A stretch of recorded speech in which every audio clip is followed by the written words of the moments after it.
ग्रामीण रुग्णालय धडगाव येथे आरोही अजित पावरा वय वर्षे 10 महिने या बालिकेला मुदतबाह्य सलाईन लावल्याने मृत्यूस कारणीभूत असलेल्या संबंधित डॉक्टर व नर्सला तात्काळ सेवेतून निलंबित करा अशी मागणी बिरसा फायटर संघटनेकडून जिल्हाधिकारी नंदुरबार, मुख्य कार्यकारी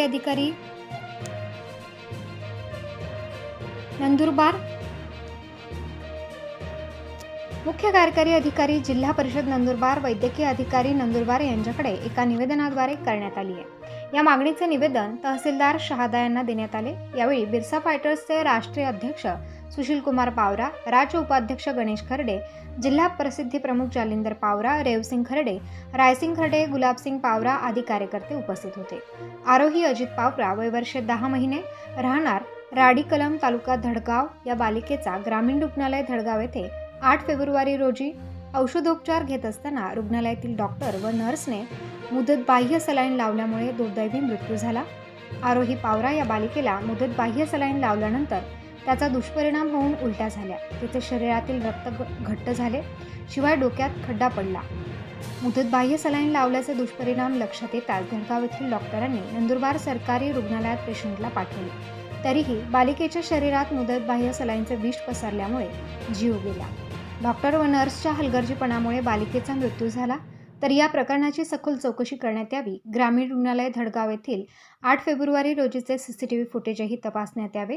बालिकेच्या मृत्यूस कारणीभूत ठरलेल्या डॉक्टर व नर्सला तात्काळ सेवेतून निलंबित करण्यात यावे अशी विनंती करण्यात आली आहे। अन्यथा बिरसा फायटर्स संघटनेकडून जिल्हा स्तरावर तीव्र आंदोलन छेडण्यात येईल, याची नोंद घ्यावी असा आंदोलनाचा इशारा बिरसा फायटर्स संघटनेने जिल्हा प्रशासनास दिला आहे। प्रबंधभूमी महाराष्ट्र न्यूजसाठी अजय भरसट, धुळे। आरोही पावरा वय 10 महिने या बालिकेचा ग्रामीण रुग्णालय धडगाव येथे डॉक्टर व नर्सने एक्सपायर झालेलं मुदतबाह्य सलाईन लावल्यामुळे त्याचा दुष्परिणाम होऊन दुर्दैवी मृत्यू झालेला आहे। ही जी रुग्णालये आहे या सरकारी रुग्णालयांमध्ये आमचे पेशंट आपला जीव वाचला पाहिजे, आपली तब्येत बरी व्हायला पाहिजे म्हणून उपचारासाठी जातात आणि दुर्दैवाने या रुग्णालयामध्ये जीव न वाचता जीव गमवावा लागतो। ही अत्यंत गंभीर बाब आहे। डॉक्टर व नर्स यांच्या हलगर्जीपणामुळे या बालिकेचा मृत्यू झालेला आहे।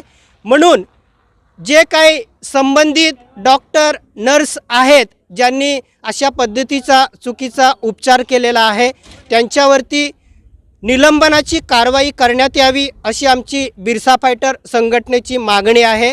आणि अशा सरकारी रुग्णालयांमध्ये एक्सपायर झालेले औषध ठेवण्यातच येऊ नये अशी सुद्धा प्रशासनाकडे आमची मागणी आहे।